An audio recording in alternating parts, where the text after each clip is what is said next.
Chapter 1. My new identity was neatly contained in the thick padded manila envelope on the table before me. I stared down at it for several long silent seconds. "Everything okay?" James asked, eyebrow raised, eyes darting to the other patrons in the restaurant to ensure that no one was watching too closely. His charcoal pinstripe blazer hugged his broad shoulders too tightly. I fingered at the clasp of the envelope and peeked at the contents within. Passport, driver's license, birth certificate, credit cards, diplomas, college transcripts, and everything else I would need to start life anew. A faint rueful smile crept onto my lips as I fingered the crisp newness of each document. "It's perfect, James," I assured him, my voice low and even. The weight of my accent had been carefully eroded over time, but still, on occasions such as this, a shadow of old Norman England clung to my vowels. He sighed, relieved. "I'm glad. It wasn't easy to find someone who could mirror academic achievements so accurately." James leaned back in his chair, satisfied with the transaction, but still wary of any lingering attention we might attract. "Remember, Amara, in this world, discretion is your greatest asset." The name was foreign to my ears. Amara. "I thought you'd like it." I considered letting the name dance on my tongue, testing its weight. I nodded. "It'll take some getting used to, but yes, I think it'll work nicely." I sifted through the documents with cool, delicate fingers. James leaned in. "As I was saying, you know the drill. Stay discreet. Blend in." "Discretion has kept me safe and sound through the centuries," I murmured, tucking the envelope into my leather satchel.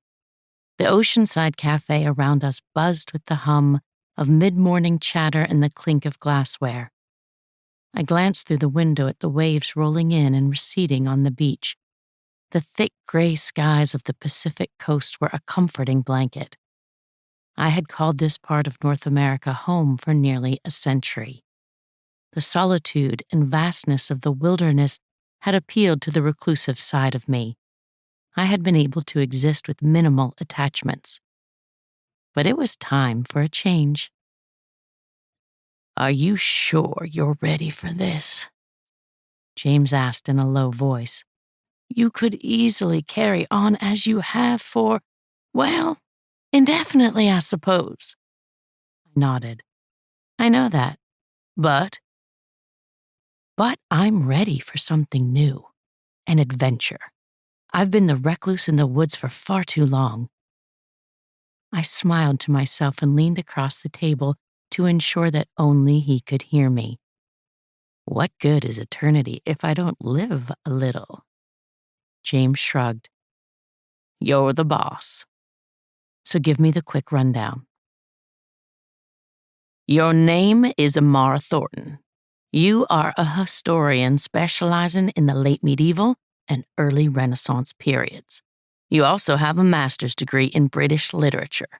And you're really going to like this." "What?" "I got you a job." "Go on." "As a historical consultant for a film production company." My eyes lit up. A film production company? The thought of it was thrilling. Over the centuries, I had seen the birth and transformation of the stage and then the screen. Now I would be part of it.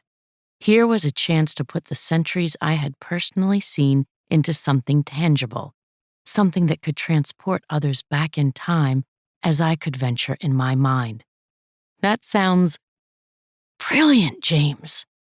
His deep brown eyes twinkled at my reaction. "I can't thank you enough for setting all this up." He shrugged nonchalantly, but the corners of his mouth twitched upward. "Well, as you said yourself, what good is eternity?" To keep listening to this audiobook, I've left you a link in the description so you can do it. at no cost thanks to Audible's 30-day free trial.